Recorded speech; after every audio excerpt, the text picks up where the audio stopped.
All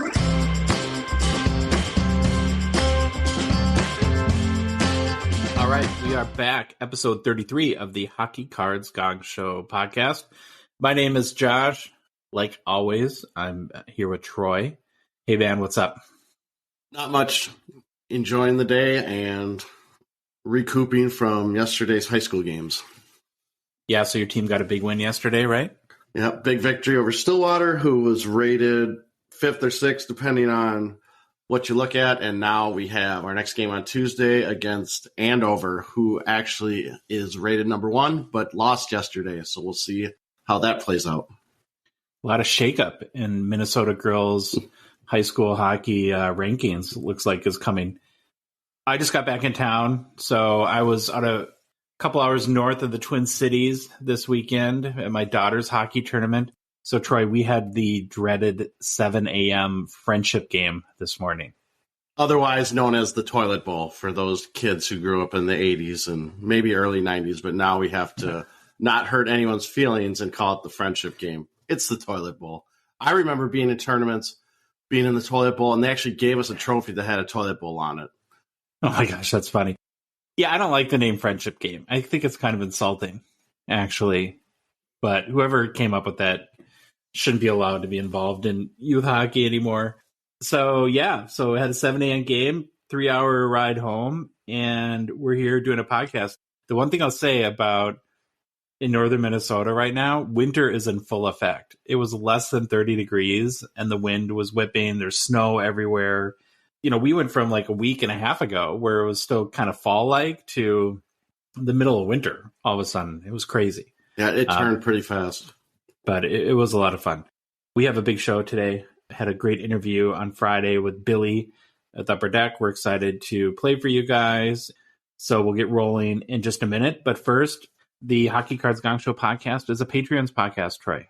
We rely on the support of our listeners to help us cover expenses, continue to produce more and better hockey card content, and help us fund initiatives to grow the hockey hobby even in a small way.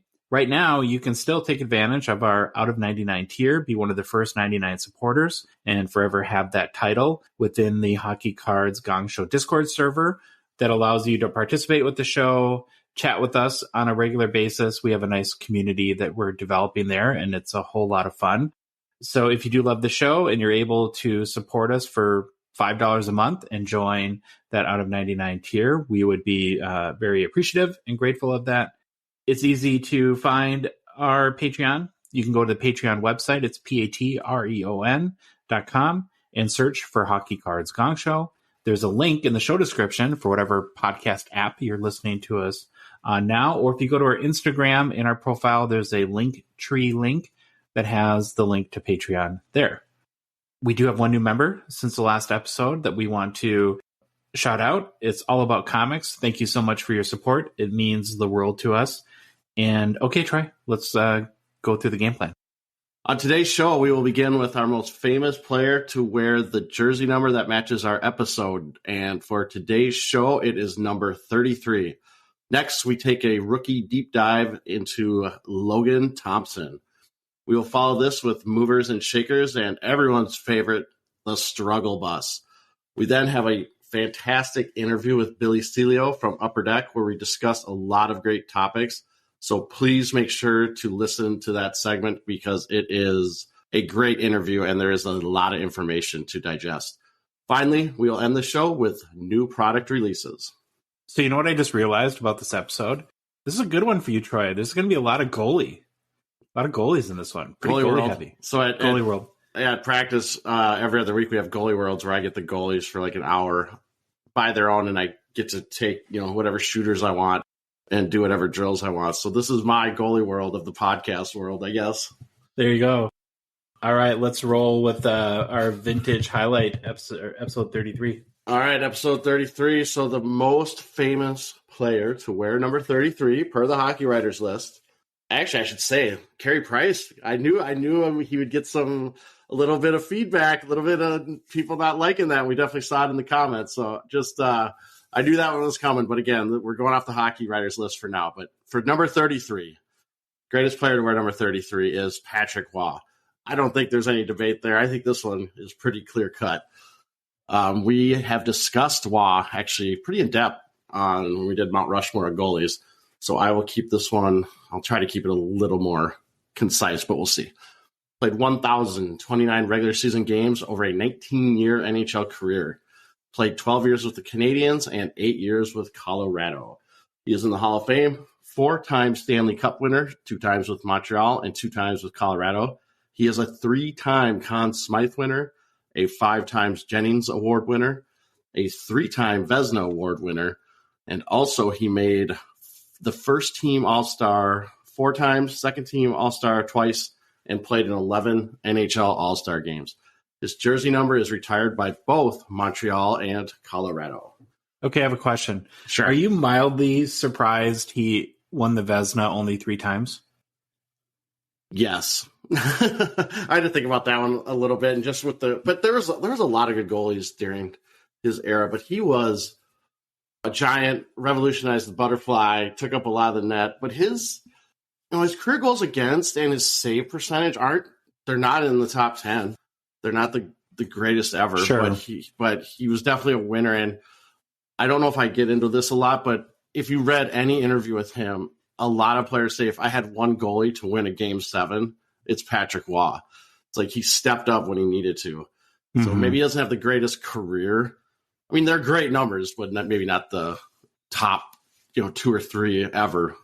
So maybe that. I suppose he played with Brodeur and Hasek, and yeah, I mean, there was a lot of good goalies during that period. So we'll keep going. But he had a career regular season record of 551 wins, which was second all time, 315 losses and 131 ties. His career goals against average in the regular season is 2.54, which puts him 46th all time. And he had a career save percentage of .910 in the regular season, which puts him 59th all time. He also had 66 career shutouts in the regular season, which puts him 16th all time. So his playoff numbers, he was definitely a gamer when it came to the playoffs. Played 17 seasons in playoffs of his 20 or what did I say? How many years did he play? 19-year NHL career, made the playoffs in 17 of those seasons. He had 247 games played, which is first all time.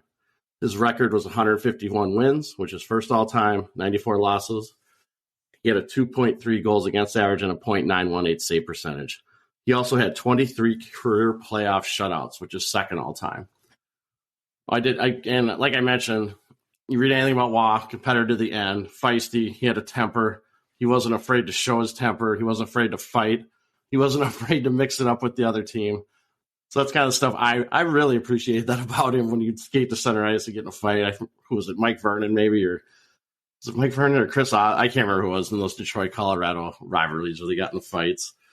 From a playing style perspective, obviously, he didn't invent the butterfly, but he popularized it, the butterfly style of goaltending, which was not used as often when he started doing it.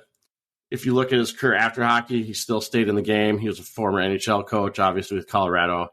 He's been a GM and a head coach in the Quebec Major Junior Leagues. And one of the most famous things about him is how his career just ended in Toronto, where he was having a difficult relationship in 95 with Mario Tremblay, the coach.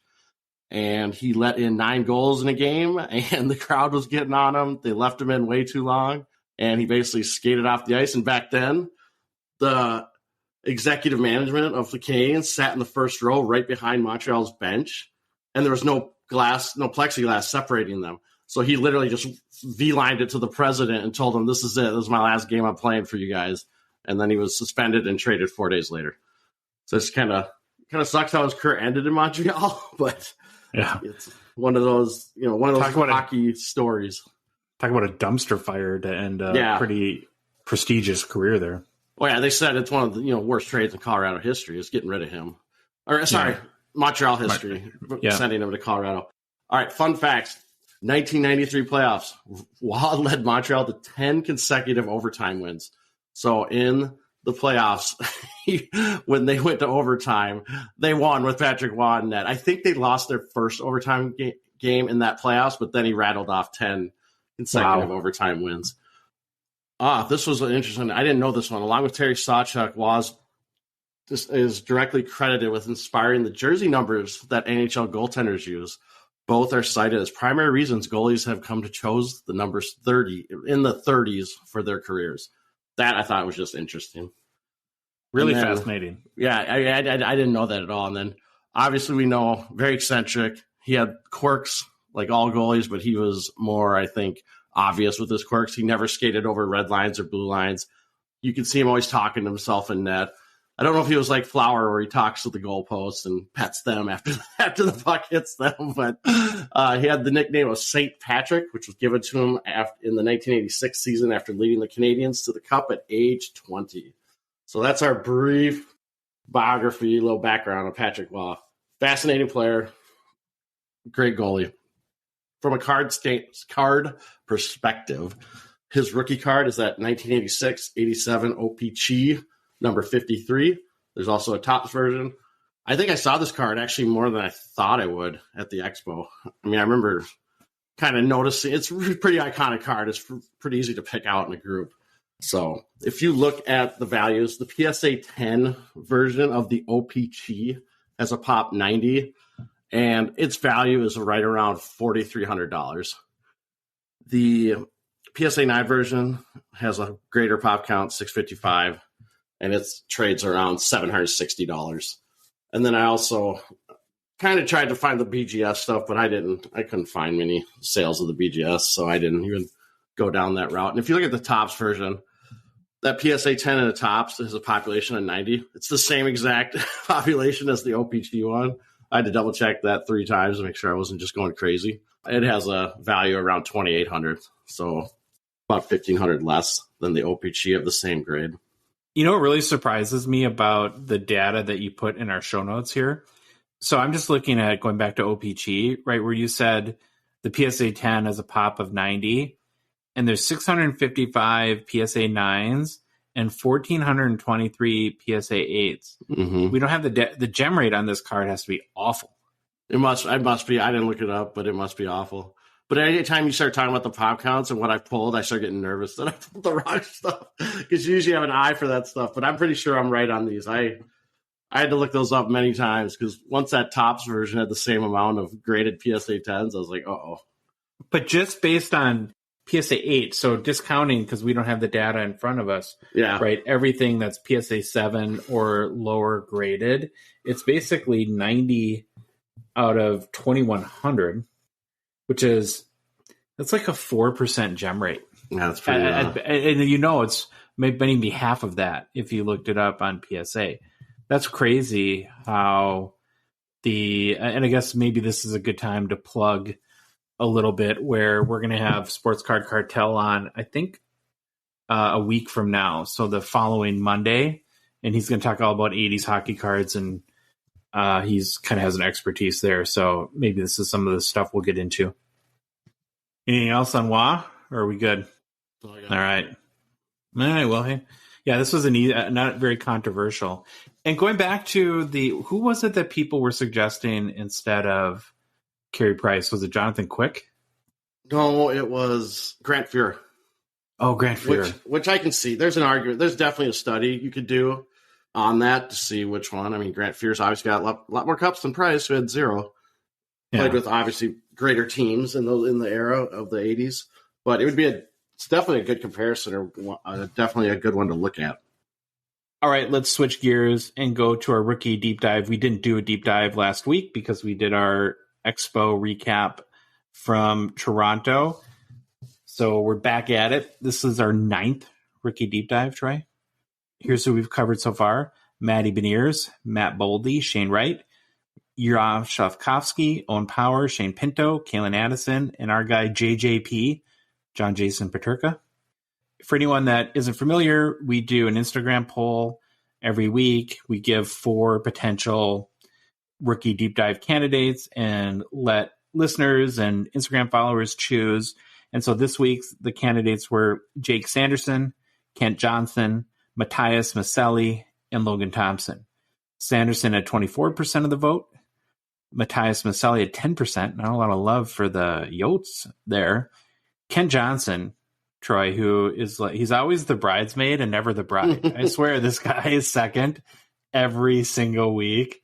It's become kind of sport now to throw him in the poll and just watch him finish second all the time. I think eventually he's going to get there. But it was interesting. You mentioned the Coyotes.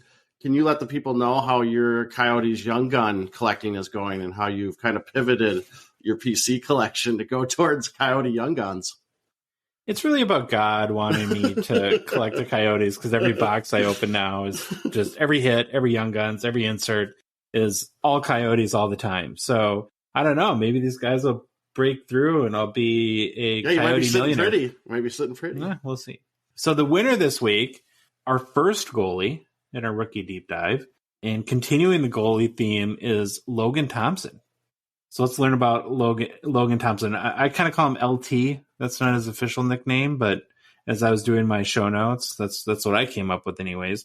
He's a 25-year-old Canadian goaltender for your Las Vegas Golden Knights, Troy.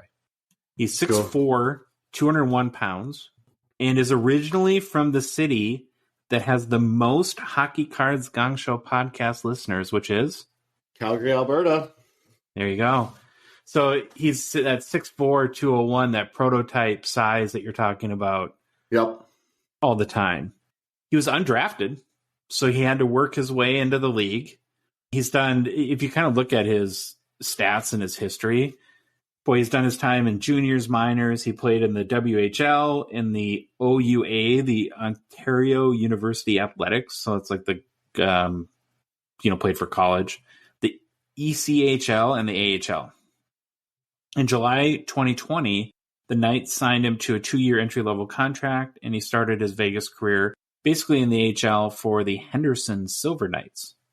Played very well in Henderson and won the Aldridge Baz Bastine Memorial Award in 2021 as the AHL's top goalie. Interesting. He made his Golden Knights debut in January of 2022, played 18 games last season, had a 10-5-3 record, a 2.68 goals against average, and a .914 save percentage. He's the first former U Sports goaltender to start in the NHL and NHL games since 1990. So I think U Sports, and our Canadian friends can correct me if I'm wrong, is kind of like the NCAA of Canada universities. So, we know most people go the juniors route, but he went to university in Ontario and is the first goaltender to start a game since 1990. So injuries to Robin Lehner and backup, boy, this is a tough one. Is it Laurent Brossoit? Anywho, propelled Thompson into the starting goaltender role this season, and Troy hasn't really looked back at all. He's played 12 games so far. He's 9-3 with a 2.27 goals against average, a .925 save percentage, and a 7.1 goal saved above average. That's pretty good, eh? He has started off fantastic. One thing I always do, like I've started to do this with the who's hot and who's not and struggle buses, is look at their last 5 games, because I always feel like these guys can start out hot, and then when we start talking about them, they might be struggling a little, but he's actually looks like he's still doing pretty well. I mean, obviously his last game was against Arizona that I have in Hockey Reference, but hey, don't make fun of my Yotes. Yeah, I'm the Yotes guy now. You love the Yotes. Seems like he's still playing pretty well. His numbers are slightly worse his last 4 or 5 games, but he's still getting wins, which at the end of the day, that's all I really care about if I'm the coach. Just give me the wins. Don't let in more goals than the other team. Amen to that. So, I couldn't do this without throwing in that he was my dark horse Calder Trophy candidate from our preseason predictions a few months ago. He is Calder eligible, of course, so we'll see what happens there. And he's kind of looking like he might be the guy in Vegas going into the future. When I was doing my research, I found a number of articles that were proposing the idea of trading Lehner already. And, he's hurt, of course, right now. But so if he continues to play well, this could be his job for the foreseeable future. Yeah, it would make sense if management could buy into him being a young goalie and thinking he's going to play that well, where obviously Leonard's a little older and has had, I don't know, we'll just call him issues. He's been very open about his stuff that he's dealt with. I could see why they're talking about, and look at the salary difference between them. Holy cow. Oh, yeah, big difference. From a Hockey Cards perspective, LT Logan Thompson is a 2021 Young Gun. The last sale of his PSA 10, which is Pop 23, sold for $166 on November 10th via eBay Best Offer. The only other sale of this card in PSA 10 grade was for $130 on November 1. So in a little bit more than a week, it went from $130 to $166. It is a 2021 Series 1. So if you all recall, this is where quality was a little bit of an issue in that when printing that set. So I thought it would be beneficial to look up gem rate. And it's about 40%, so not horrible. So there's only 57 cards as of right now have gone through grading at PSA. So 23 out of 57 are PSA 10. This is wild, Troy. Somehow, some way, and this was like 5 days ago, so on November 15th, somebody picked up a Young Gun French PSA 10 for $27 on eBay. Wow. Do you know when it ended? Did it end at like Tuesday at 3 a.m. or something? That seems really odd. I didn't check that. Okay. That's crazy. That's a steal. Yeah. Good for them. Wish that was me. His 2021 Young Guns Raw is selling right now in the $7.50 to $10 range, so still pretty cheap. Yep. If you're looking to get in on Logan Thompson, I guess call it early-ish. When we were doing our previews and I started looking into different Calder Trophy candidates, I actually bought a bunch and I went back and looked. And so early October, I was buying these in the $3 to $4 range. So so $7.50 to $10, they've more than doubled since then, which makes sense given how well he's played. But I still think even, at $7.50, it's probably a good buy. Are you, if you believe, are you sending any of yours in to grade, or have you? I think I have a half dozen or so, and I honestly haven't even looked at them lately. Okay. Not really sure where they are. You've seen my office. Yeah, story of our lives, right? Where are my cards? I know I have them. They're somewhere. I think I have those cards. So, yeah, Logan Thompson, rookie deep dive. The big question now is that everyone wants to know the answer is, will next week be Kent Johnson's week? Well, I guess we'll just have to all wait and see, right? It's time for movers and shakers. As always, we'll start with who's hot. This week, we have another 3 players to feature. The first guy and one goalie, too. Keeping up with the goalie theme here a little bit. But we'll start with Elias Pettersson. So he's nicknamed Petey by Canucks fans, according to Wikipedia. Makes sense. Not sure if that's a thing. Someone can message us if we're wrong there. But Petey, I guess, as Nucks fans call him. 24-year-old center for the Vancouver Canucks is off to a nice start to the season. Through 18 games played, he has 22 points. That's more than a point per game, Troy. Not sure how good you do math on the fly, but thought I'd help you out there. He's got 9 goals and 13 assists. And he's really trying to do his part, I think, to help the Nucks climb their way out of the cellar. As we know, they got off to a pretty dreadful start to the season. Seem to be doing a little bit better as of late. He's also coming off a career-high 68 points in 2021. He can keep scoring at this clip. He should have another career high on his hands this year.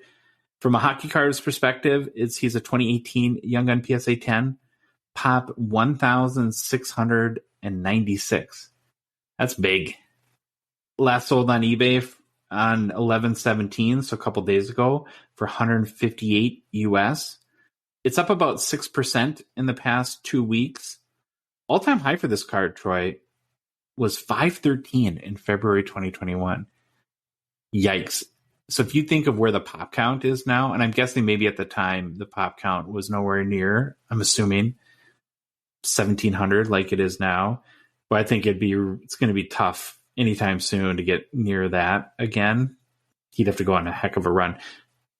I threw that in there to maybe make you feel a little bit better about your Kaprizov buy.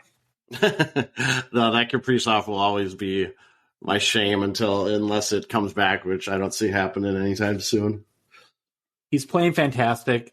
Arguably the best player out of the 2018 class. You can make that argument.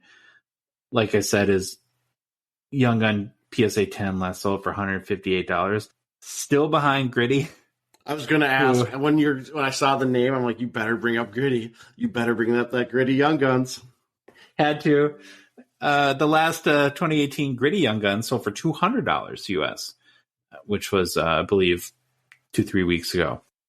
His 2018 Young Gun Raw last sold for $54 US on 11/17. Honestly, it's really hard to. This card seems to sell from 45 to 70 if you look back over the last few months. So it's call it in range of where it typically sells.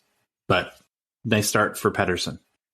Okay, the next guy. This is tough. So I actually Googled how to pronounce his name, and Google, don't do me wrong here because I'm terrified. I'm just going to go off of the pronunciation, and I even played it and I practiced. So everyone knows I practiced this. Roope Hintz. I'm just going to say Roope Hintz. I always want to say Roope Hintz, but I know, but Google says Roope, ROW space PUH. Well, Dallas Stars fans can let us know. I don't watch too many, Dallas Stars games, so I'm not exactly sure, but I'm sure someone will correct us. We always get our corrections. This is such a gong show. It's so bad. Yeah, but I've been for all day. I've been worried about this pronunciation, so I think it's Roope Hintz, but it could be Roope. It could be, what was the other one you gave? I don't know. Just say R Hintz. R Hintz. He is a 26-year-old forward for your Dallas Stars, Troy. There you go. Nicknamed. There's a lot of nicknames today. I love nicknames. That was totally unintentional, but I kind of like nicknames too. I like nicknames that aren't just a play out. So the Wild used to have Gabrick, and it was always Gabby. Just add the EY at the end. Yeah. Just let's get some cool ones like St. Patrick or like this one coming up. I'll let you say it. Yes, his nickname is Ace of Spades. And I guess it's because he has a tattoo of a trio of playing cards on his forearm. Nice. Isn't the Ace of Spades the death card, though? No, it's Ace. Is Dead Man's Hand is like aces and eights, right? Oh, I don't know. I don't know if I like that nickname. We're straying into poker now. We're really getting out of our lane. Yeah. Well, this is what we do. In 17 games played, he has 22 points, 8 goals, 14 assists. He's also plus 12 in the plus-minus category. This is Roope or whatever your name is, his 5th NHL season. In his first 4 seasons, his point production has gone up every year. It's kind of cool. Yeah. So in 2018, he had 22 points, then followed up with 33, 43 last year at 72.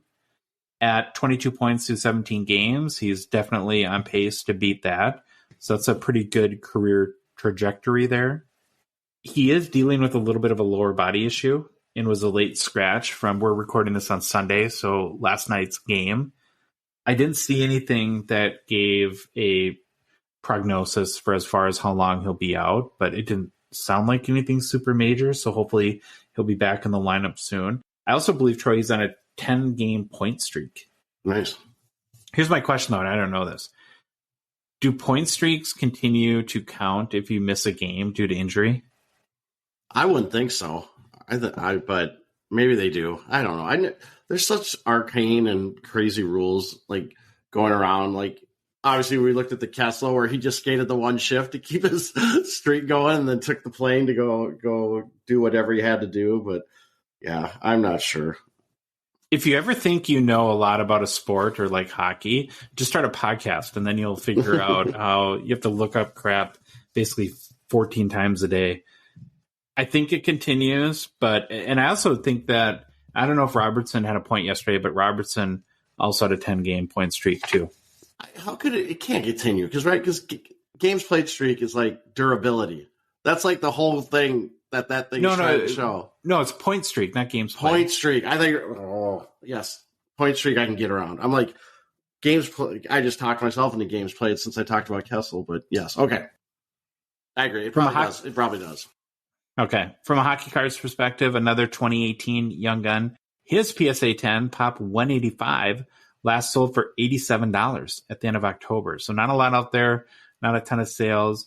If you want, you can still get his 2018 Young Gun Raw, which is selling in the 13 to 15 US range right now.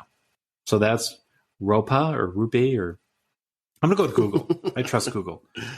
We trust our famous last words. Yeah, I trust Google. I trust Google Maps as I drive off into the lake. No. Okay, we're gonna let you take our goalie. Yeah, I know this name, Connor Hellebuyck. He's our next hot streak. So if you remember, Hellebuyck was the 2019-20 Vezina winner. He's currently played 12 games so far for the Jets, and he has a record of 8 wins, which is tied for third in the league, 3 losses, 1 tie.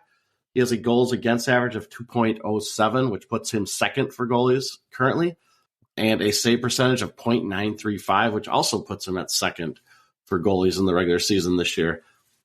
He's managed to get 2 shutouts, which ties him, I believe, for first among goalies, and his goals saved above average is 11.7, which puts him at second for goalies in the regular season so far. So he has been hot all year. His last 5 games especially, he's 4-1 with a 2.01 goals against average and a .943 save percentage and 1 shutout. So he is coming up big lately, and I think a lot of the I got this when I was reading the Jet writers, the beat writers, and they're like, he's playing awesome, but my God, is this team going to have to rely on him a lot? And is he just going to wear down and break down because they're just going to need to play him the whole time? So we'll see. He is a huge reason why they are off to such a great start.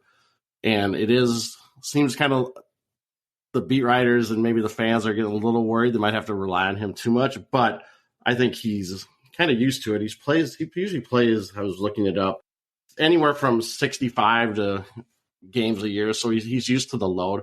I think he'll be okay. We'll see how it goes, but obviously, great start. I have a question. Yeah.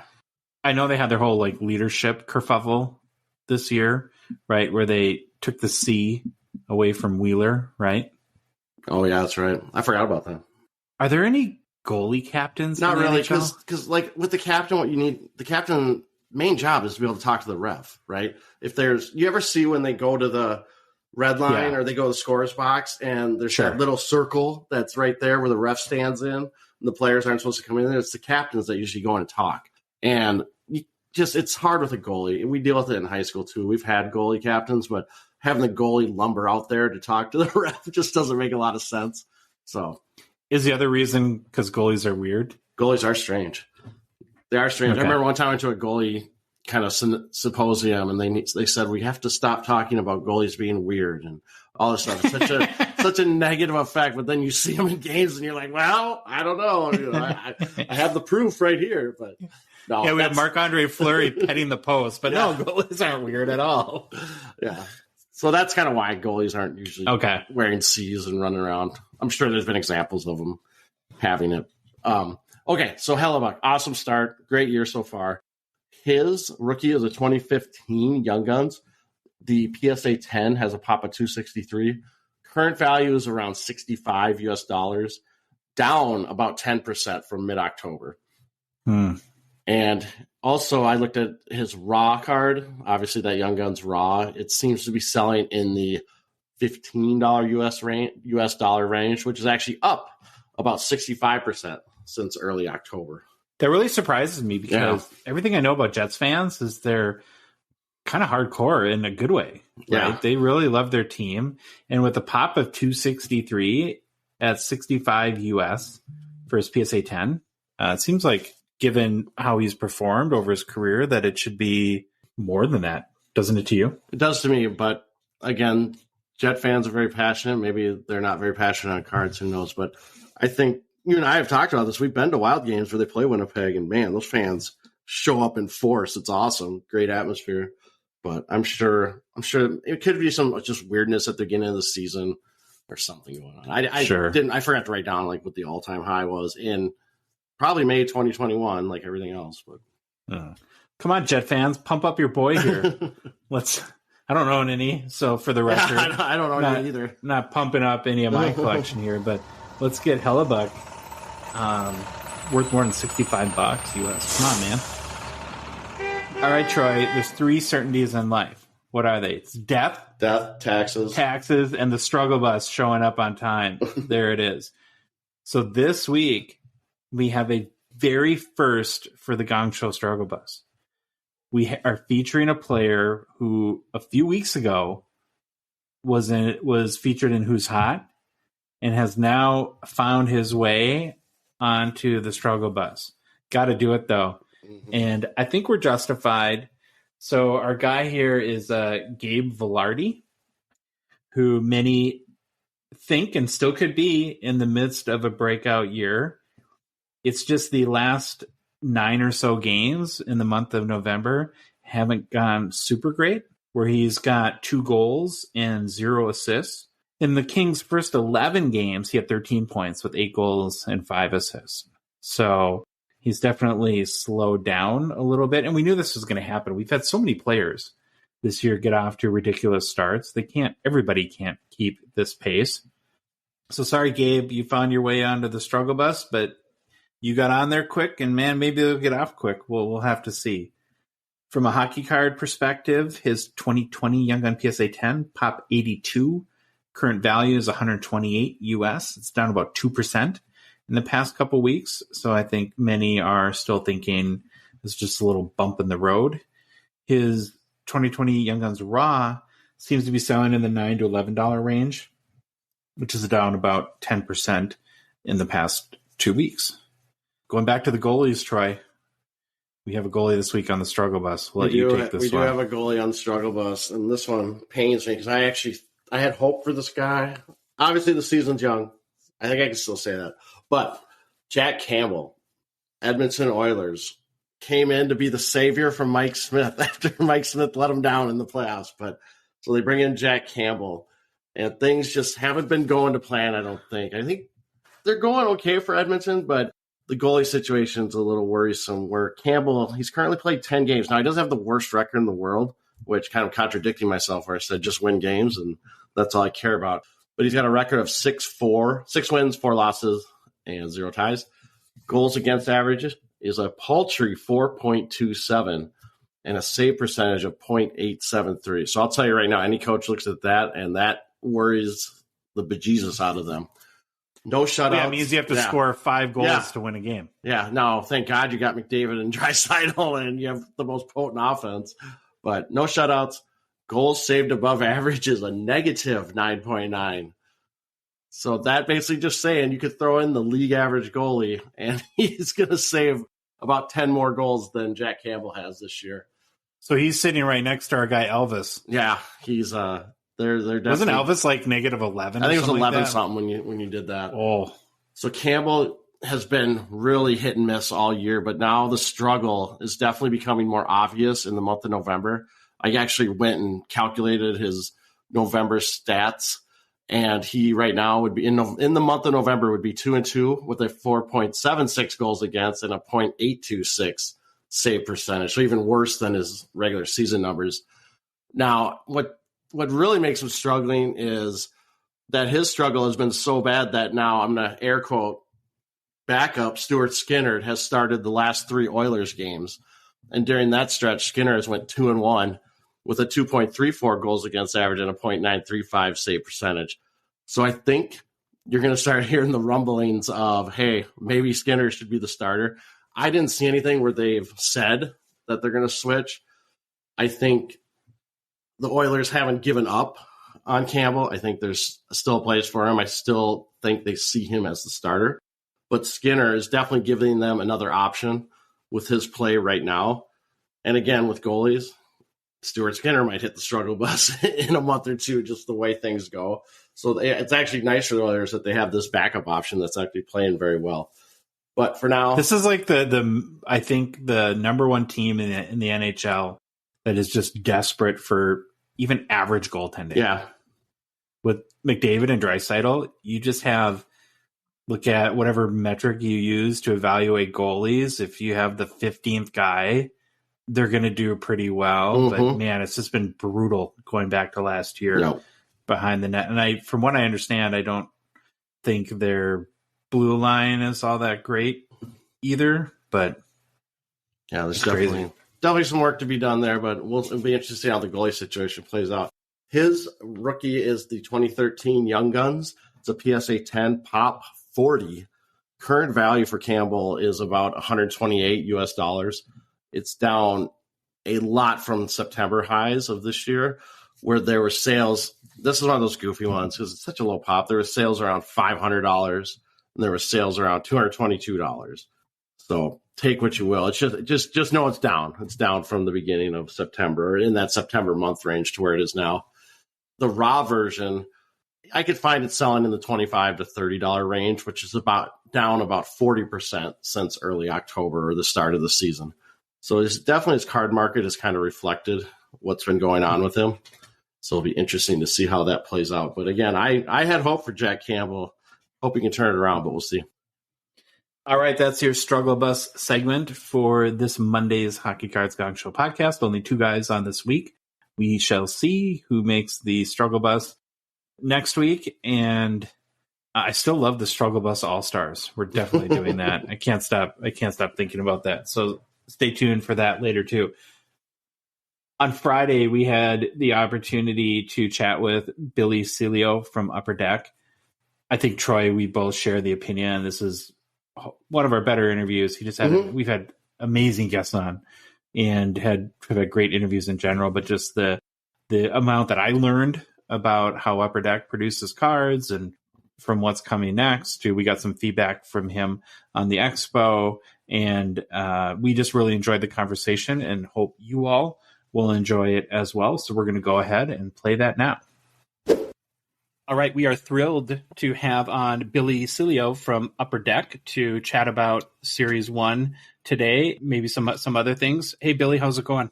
Doing great, guys. Glad to be here. Okay, so we've had your, what do you call Tony, your partner in crime? Or I call him my counterpart whenever I always call him my counterpart.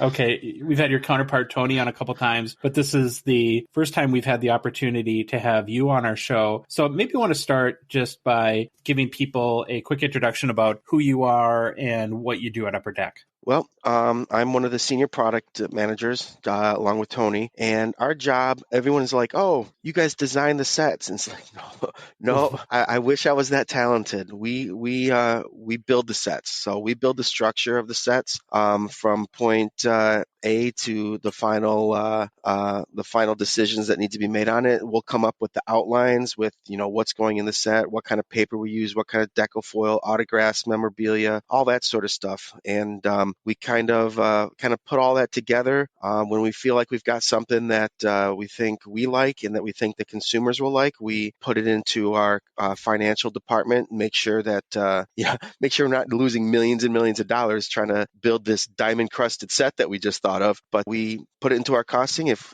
our higher ups feel comfortable with the margins and whatnot. Then we write somewhere between a 20 to 60 page brief, kind of giving direction to all the different components to building a set. We've got our coordinator there who comes up with the checklist, and figures out who's going to have autograph cards and memorabilia cards. We have our legal department making sure that every insert name and everything that we're doing is legal. We have our brand kind of determining if the NHL is comfortable with some of the stuff that we're thinking about doing. We have our design team, our top-notch design team that kind of takes our concepts. If you could see my drawings that I put in these briefs, it's like stick people. They turn my stick people into amazing designs. So they do that. Just a bunch of different people all in this meeting, and we all get on the same page. They build a calendar for how long this is going to take to build, and then it's a go. Awesome. Well, that's actually really fascinating, kind of behind the scenes, I guess, overview of how sets are built, and very much appreciate that. So we had the opportunity to actually meet you in person last week, which was great at the Expo. And before we get into Series 1, which Troy and I are very excited to chat with you about, I just was curious about your general thoughts from being at the Expo. And obviously Upper Deck had a big presence there, and I know you got to meet a lot of people. So what did you think of the Expo this year?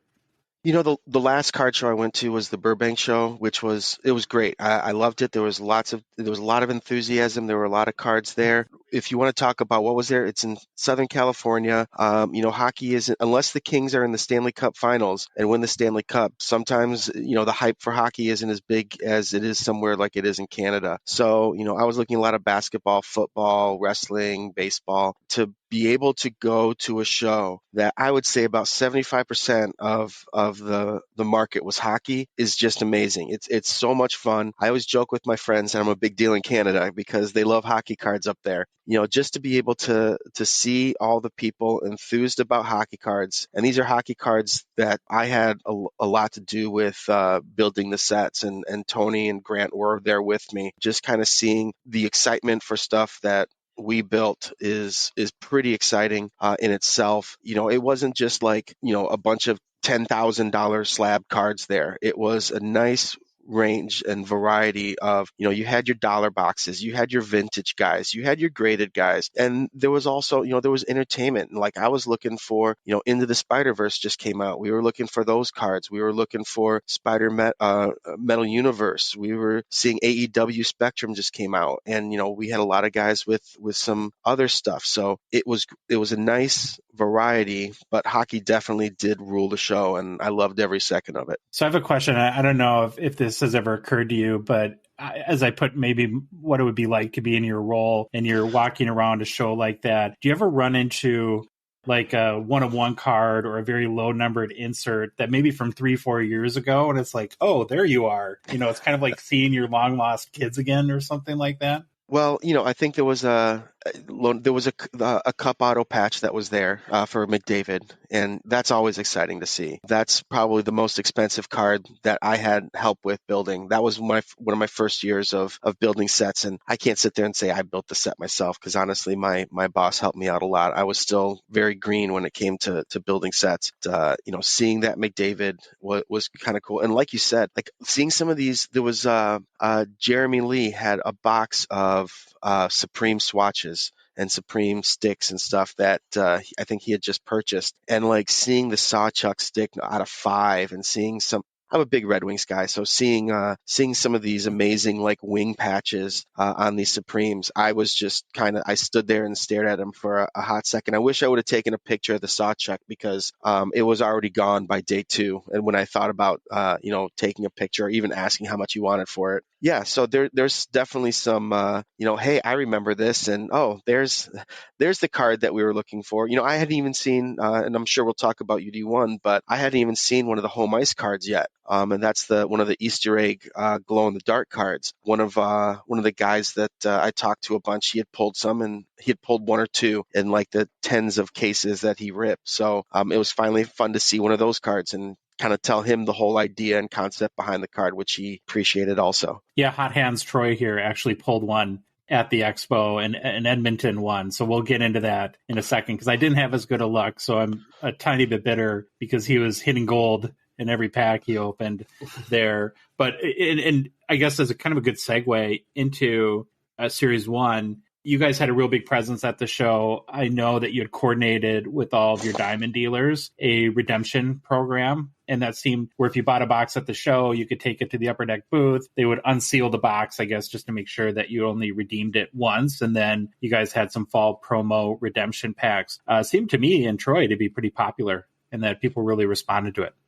Yeah, this was probably one of the most popular ones that I've been around. I usually will go to the Fall Expo because obviously with Series 1, I want to get as much feedback as possible on what people liked and didn't like because there's still a little bit of time to switch stuff around for the next year. I've actually already, you were asking about I was telling you about the building process of it. What's funny is I've already built 23-24 Series 1. Like I'm already seeing designs. I actually, wow. We were just talking about the Young Gun design earlier today in some emails. So like we're already seeing designs for next year's Series 1, but it's still not too late to kind of switch a few things or if we see or get some good response from specific vendors. But having UD1 at the Expo was a big deal to us, and we did everything within our power to be able to make that happen because it's a world of difference at that Fall Expo. We try to time it either a week before or a week of Expo, and there's a lot of buzz, a lot of excited people wanting to get those new rookie cards of the new guys. That one thing about the NHL is we're really not allowed to print cards until they've skated.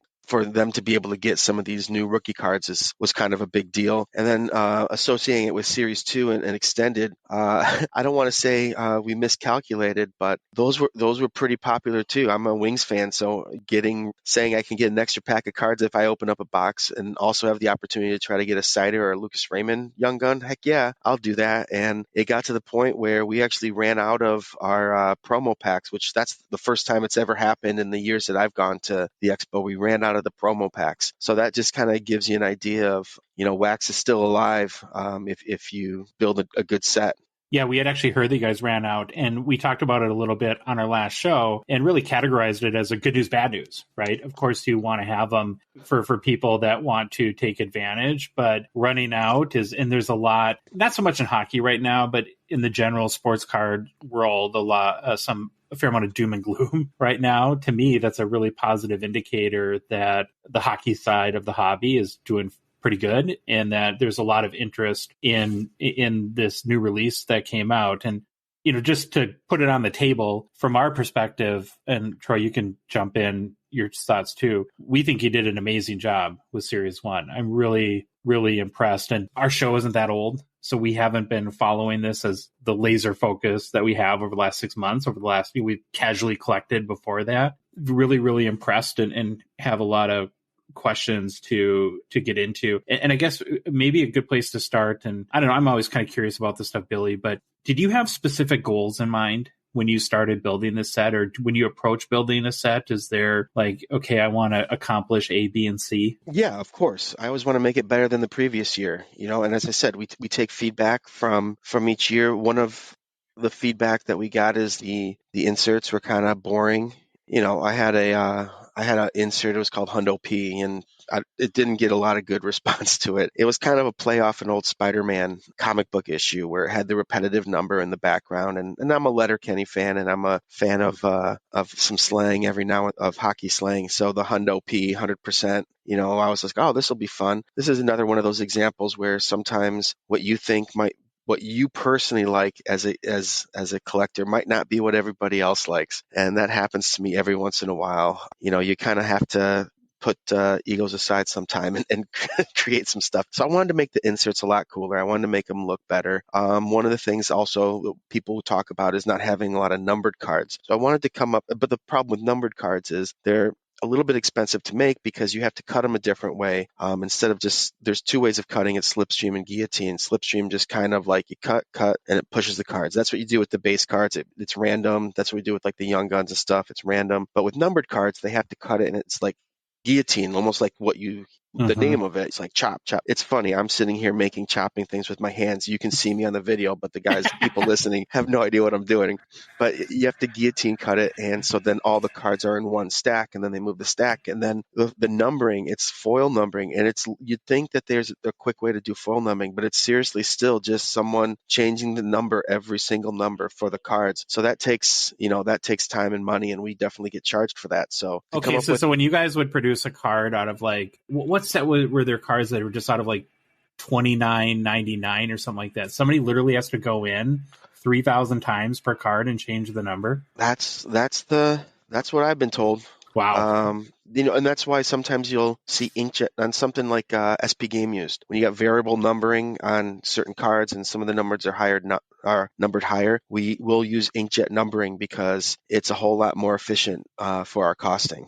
Gotcha. One of the things too I guess first I want to make a comment on inserts, and again, trying to put myself in your shoes for a minute. It's impossible to know what I don't know how to put this, but the zeitgeist of hockey collectors, what they'll respond to and not. And so I think you just have to try stuff.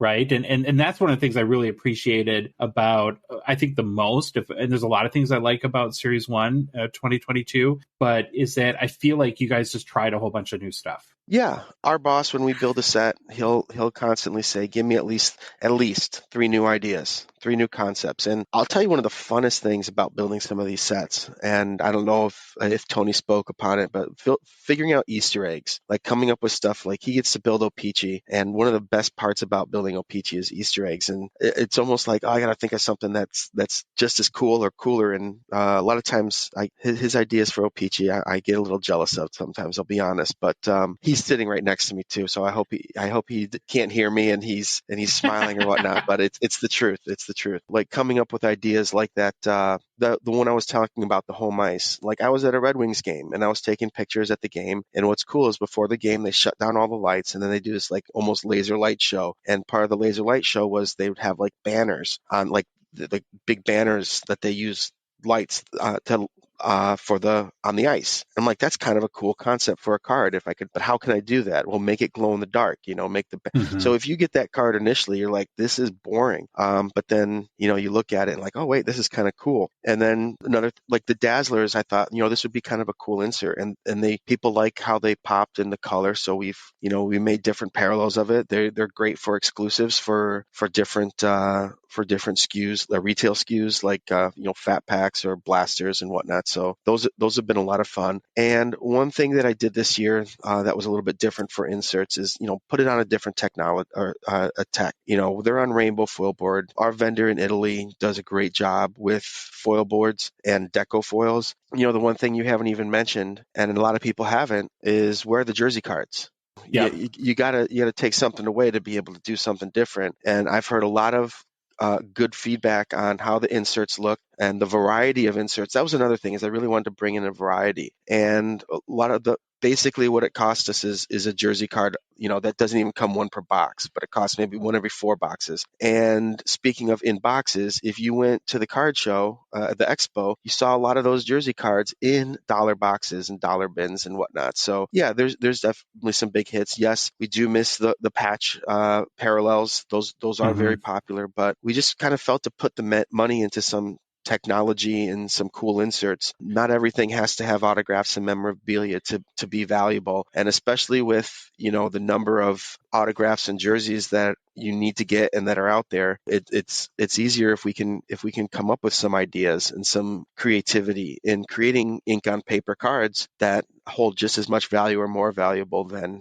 autograph or mem cards. We totally noticed that too. And one of my I'd written down in my notes here is just the quality of the inserts, and you just spoke to this, of course, was way improved over last year's Series 1. When you look at like a couple cards and specifically that maybe aren't huge chases, but to me, there's almost no comparison in the quality between in a year are like debut dates and rookie retrospective. They just really pop this year and use some of those, I think, technologies that you talked about. There are a couple new inserts, or 3, I think, that we have maybe beyond Easter eggs. So those were freestyles, center of attention, and population count. I want to start with freestyles. To me, what I appreciate, and I know from a value standpoint, you're probably not really supposed to do this, but is the texture on the freestyles card. That is, that really speaks to me personally. There's different types of foil, and we decided to use an etched foil on this. And again, our design team did a great job coming up with. I'll sit there and say, make it kind of look like street art, whatever. I'll give some examples, but they're the ones that have to come up with the ideas. And I thought they did a great job with something cool. And like I said, that's the freestyles were kind of the replacements of the jersey cards. We needed something that looked good and looked nice. And as I said, our design team knocked it out of the park. And the colors and the foil and the etching on it, I think came out great. And like I said, our vendor in Italy does a great job with our foils for sure. Oh, you had a couple others. Sorry. Yeah, no, that's okay. And then on population count, what I thought is really interesting about that is that's really a unique way to get some chase cards into, and I know they're not numbered based on if it's pop count 1,000 or pop count 25, whatever it is, that you in fact, the scarcity of it, right? Yeah, they're technically numbered. There's 1,000 of those population count thousands. There's only one of those population count ones. Like that's on purpose, but that was a way to create a numbered insert without having to incur the costs of a numbered insert, if that makes sense. Mm-hmm. So, and honestly, like you guys were at the show, you saw like the amount of cards that are graded now is just compared to just even a couple years ago has gone up substantially. I kind of wanted to make a card kind of like a play off of a slabbed card. What's kind of cool, and I can probably tell you, is these are coming back, and next year these cards will actually be on PETG, so it might actually be even cooler than they were this year. What is that? What's PETG? acetate, like Oh, plastic. So it's going to even look more like a slabbed card. But that's the whole thing. You hear about people. You had Hoj on here. yep. He talks about population counts and stuff all the time when it comes to graded cards, and it's a part of the hobby. So why not make an insert that's kind of related to part of the hobby? No, 100%. Okay, so a couple, actually, maybe to take a step back for a second, a couple big picture questions and observations. One of the things that jumped out to Troy and I right away, and this was kind of really actually caught me off guard, was, I'm a jaded hockey collector, right? I rip a bunch of packs and you kind of fly through the base cards typically to get to the hits. But I found myself stopping at the images in this series one. And I'm not saying that they were not good previously, but I don't know, there's something about the images, and especially the goalie ones, that just feels different and feels just so much better. And I was curious if that was intentional, or if there's any sort of like a strategic move you guys made image wise, or if that's just the way it shook out, and if you've heard that from other people. Yeah, well, it's obviously there's a lot more image than it was the previous year. We wanted to try something different that hadn't been done in a long time, and that was add a second image to the front, a completely different second image. And some people loved it. Some people, they kind of felt it didn't feel like an upper deck card because we're known for our photography. So that being said, we try to switch it up here and there. One of the things that we always have to think about when we're creating the base cards for Series 1 is all the different parallels. And one of those parallels is our clear cut parallel. Well, with the clear cut parallel, you're kind of limited on the amount of space that you have to put stuff on the back, all the legal lines, the card numbers, the players' names, and all that stuff. You won't see stats, I don't think, on the clear cuts, but there's still a lot of other stuff that you have to fit in because of the limited amount of space with the photo. Like if you do like a player where the player's pretty far out, you don't have a lot of space to do all that. When we didn't put as much from a design element, and sometimes to simplify something is not a bad idea. We simplified it. There's not as much stuff on the bottom of the card. It gave room for a lot more pictures. It gave our photography a lot more ability to come up with creative photos and not just a regular one of a guy skating with a stick looking up, or shoulder, whatever. It gave them the opportunity to do kind of like some really cool like close-up goalie images, or some guy doing some cool stuff on the ice. It provided a lot more space for photo, and then we can then adjust what we need to put on the back of the cards. That makes a lot of sense to me. Yeah, it was, and I think the one in particular that really caught my eye was the Stuart Skinner. And it's just an example of like you mentioned on the goalies, where having that close up, and you have the advantage of the mask, which have very kind of cool painted designs to them as well. But Troy's a goalie coach, so I know, Troy, you appreciated all the goalie designs too.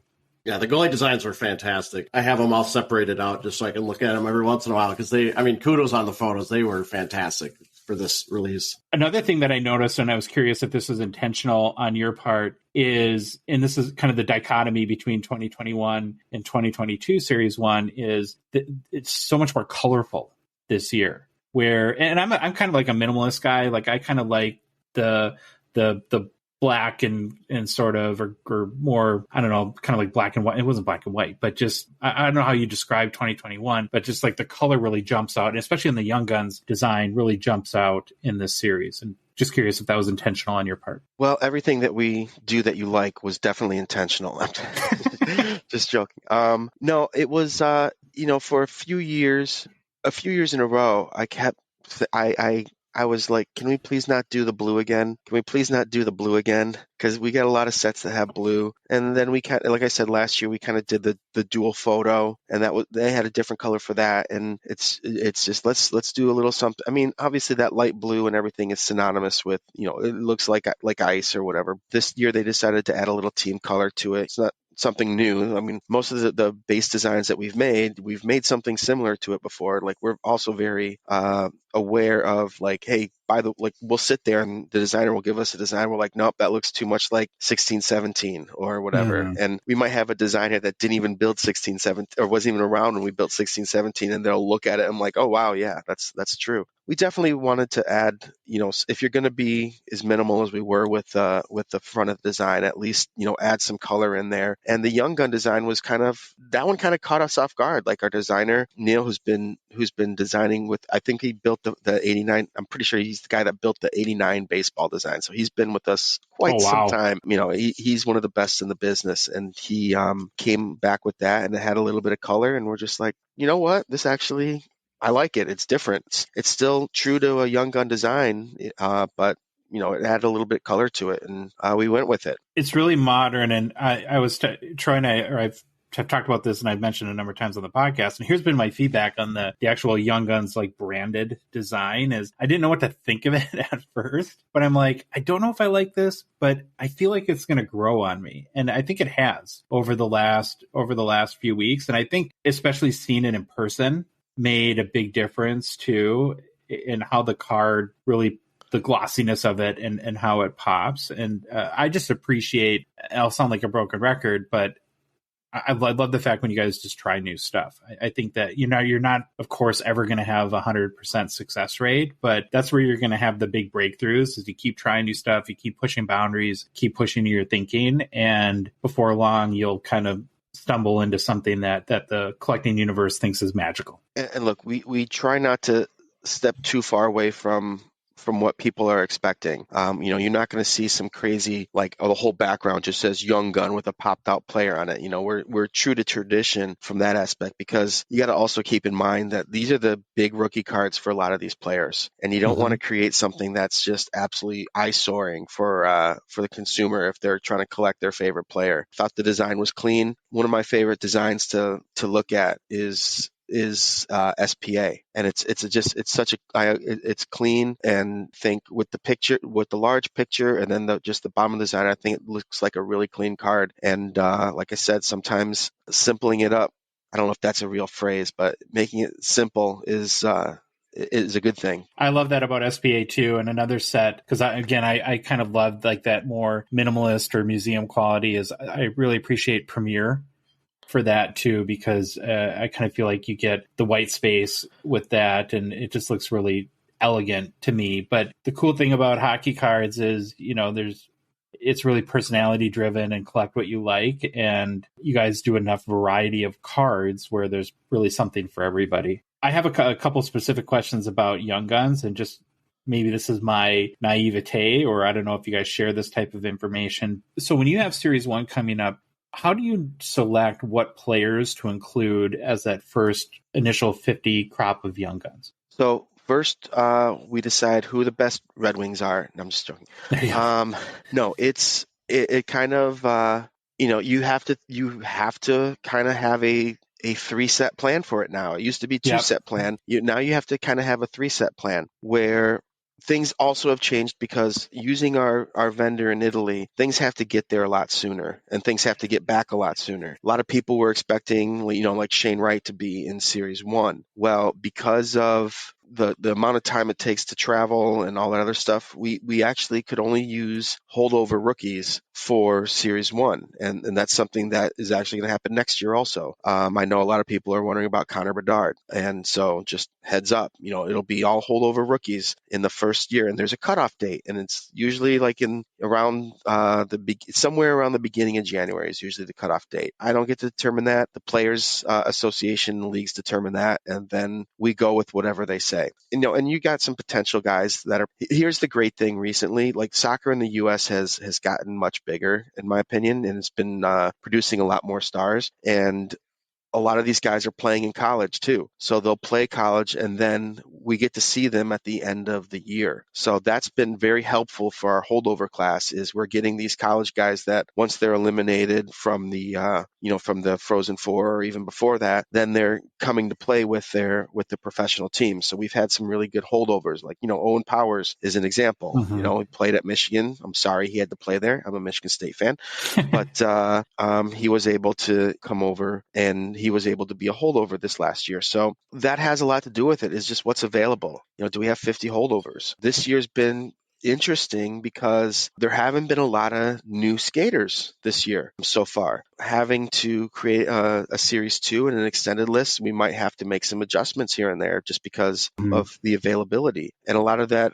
some people have said some of that has to do with, because of COVID, they really didn't get to develop some of these players because they weren't playing. So again, speaking about the Red Wings, that it's a rarity that a draft pick will play for the Wings right off the bat. A lot of times they're playing for the Griffins for a couple years, and because they missed some of that development time, some of these rookies from the last year or two that normally would come up and be young guns are still in the development process and still playing for their AHL teams. Well, I suppose too, you have to, just from a practicality standpoint, you need to have them skate in NHL games, so they're wearing, and we don't want young guns in their AHL sweaters or their college uniform. They have to play in a game or backup, or be a backup goalie. They have to dress, or not even dress. They have to play if you're a regular player, like on the ice. So if they were scratches like the first couple games, they still would not be able to have a card. They actually have to touch the ice with their blade for them to be eligible. As I said, unless you are the backup goalie, then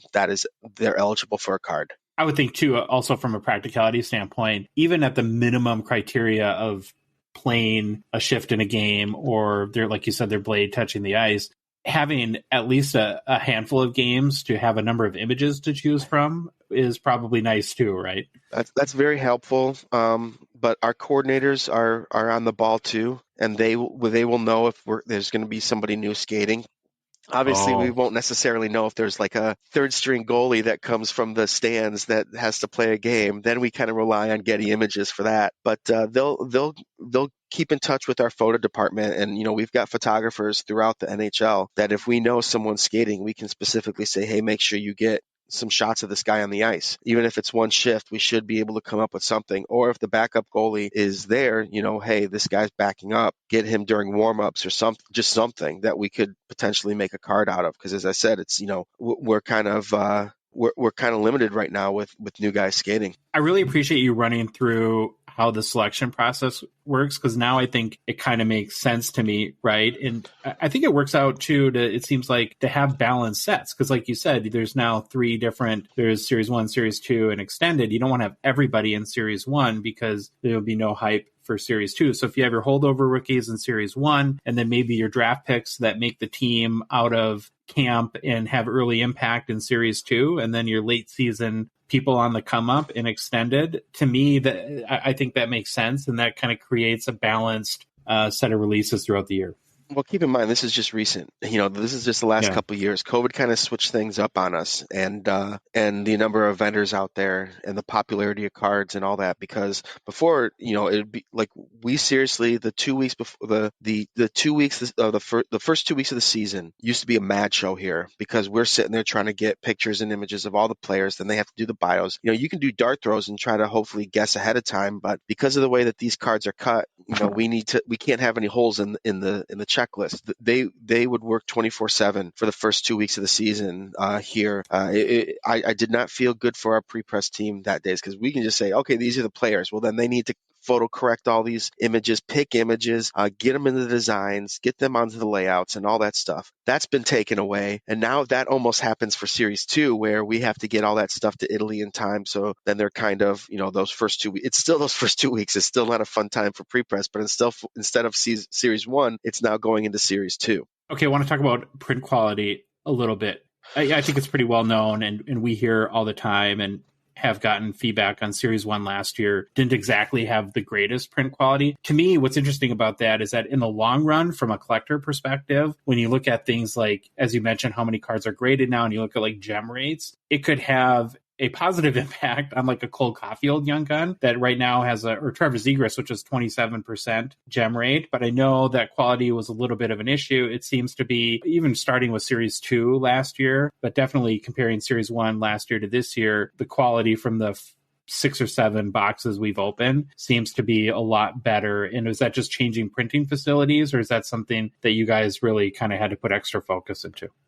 Look, we have plenty of different printing facilities. To sit there and say that one company doesn't do the cards well, and they do different things well. Sure. One company might do the acetate cards very well, but might struggle with something else, and vice versa. And I've already complimented our guys overseas on their foils and stuff. We've gotten good products and we've gotten bad products from everybody. When I say bad products, it's just stuff might happen on the line. Stuff might the blades might have problems with the blades. I don't know. Like, Sure. I'm not there. I can't determine it. I don't want to just sit there and say one vendor does it better than the other, because we've been using most of these vendors for years. And we've had some really good products come out of there. So to say someone, have we had some bad runs on some sets? Yes, and it's unfortunate. And we do our darndest in our customer service to rectify the problems. Now, you did mention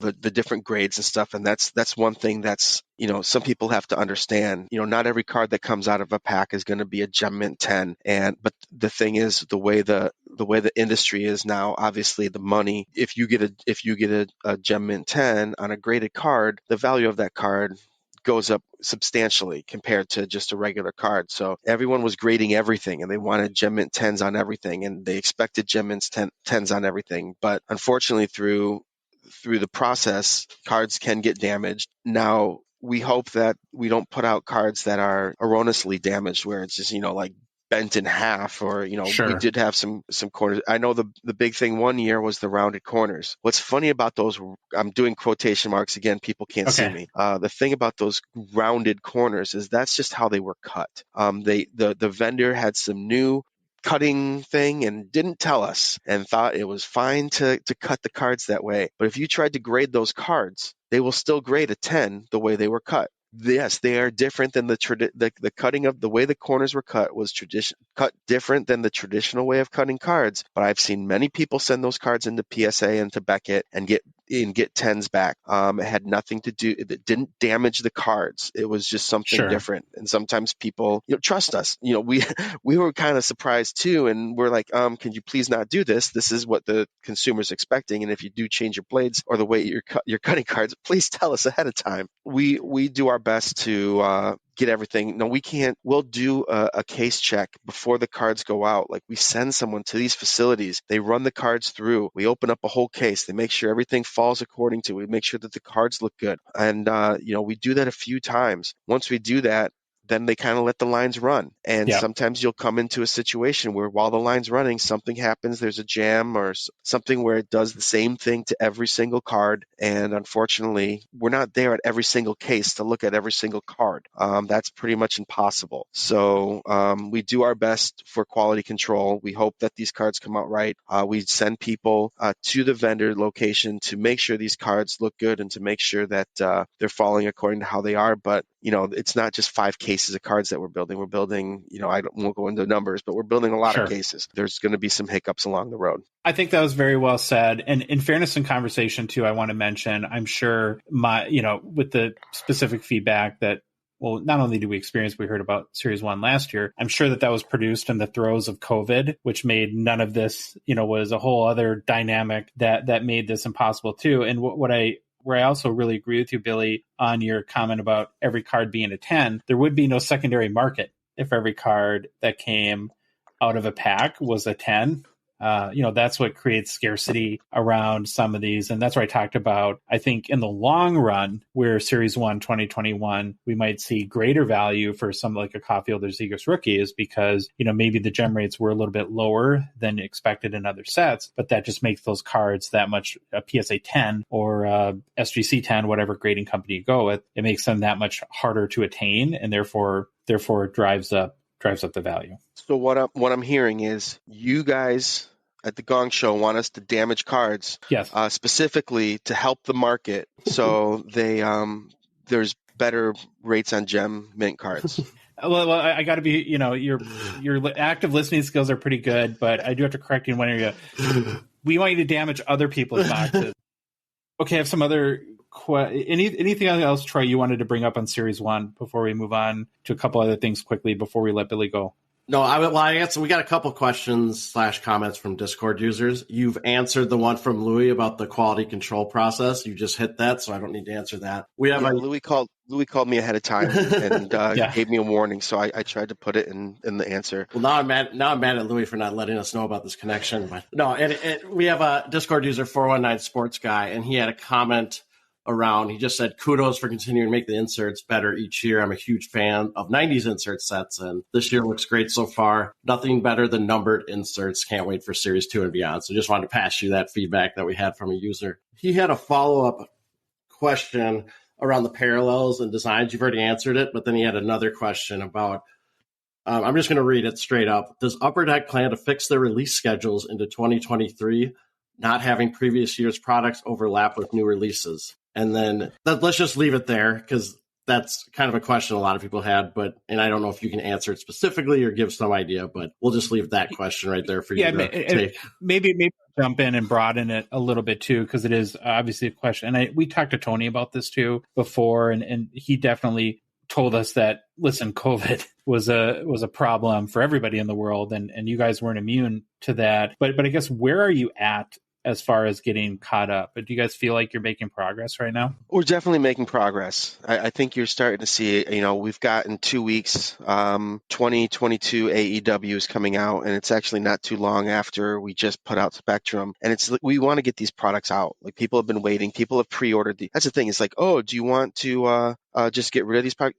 There's people that have a lot of money into these products already because they pre-ordered it. So we want to get it out there as quick as possible, because we don't want their money to be tied up in stuff that they can't sell at their shops. We're doing our best. I believe we're catching up. Are we? Is it a week away? No. I can't. Ourselves and our competitors, I can't. I still see it being at the earliest. I think someone said 9 months to be completely caught up. That being said, how many years do you want? 3 cups within a month of each other? Probably not. No. So we have to think about that too. There is, like, we're not gonna dump 5 products on you in 1 week. We do try to spread it out. There might be a product that's ready that we want to time in according to the schedule, because we don't want to throw everything to you at once. But that being said, we're still trying to get stuff out as quick as we can, but still maintain quality on the cards. And we don't want to dump a bunch of redemptions on people either. Mm-hmm. There was about a year, a few years before COVID and whatnot. I think we went 16 products in a row without a redemption card. We took great pride in that, and so we're trying to stay away from having to do that. It's a little bit more difficult with the times right now, with just getting cards out and people being able, everyone's playing catch up right now. So I think I answered your question. No. I'm not sure. No, you did. Yeah, and I appreciate that, and I think it dovetails too. And you mentioned this back to the quality conversation too, is that you want the products to be timely, you want the release date to make sense, you want the quality to be there, and then all the other constraints that go into it. I do want to give you the opportunity to break news, because this is a program that is used to a lot of news being broke. Actually, never has been broke. But do we know what's next for hockey?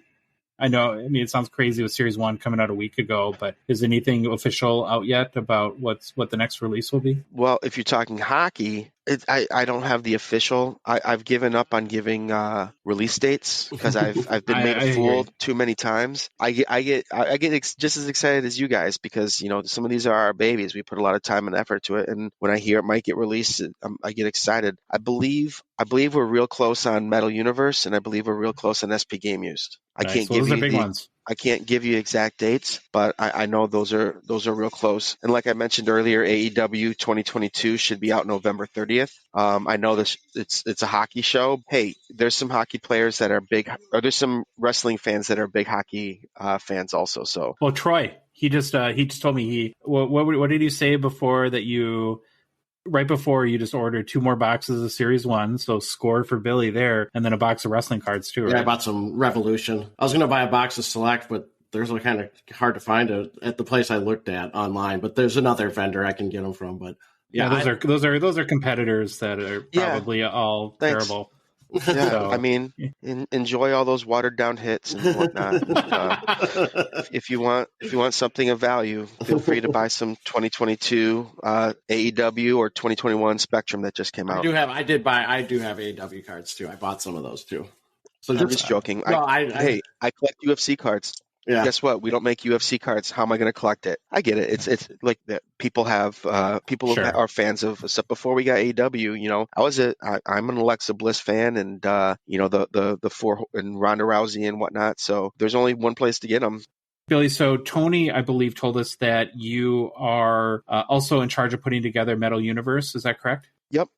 This will be the second year of Metal Universe that comes out for hockey. Tony does the Metal Champions, and I'll be working on hockey, and I did the AEW one also. For the hockey, I wanted to I knew we'd be doing this more than once. So I wanted to make sure that I didn't use up all of the really cool inserts, because there's so much nostalgia to the set. There's so many cool inserts throughout the years. I didn't want to just make like a retro set where it's just like, here's all the designs that you liked, and boom, what are you going to do the next year? The next year, you're going to create all new designs. Then people be like, oh, where's the this and where's the that? So what I did was, the first year, we used a number of designs, stuff like Intimidation Nation. But I also wanted our designers to kind of make their own stuff, create their own inserts, kind of put their stamp on Metal Universe for hockey. So, we had some different like net deposits. I thought was a really cool looking design that our design team came up with. So this next year, it'll be a little bit of the same, where we're going to take some of the nostalgic designs, use the old designs, but then again, let them create their own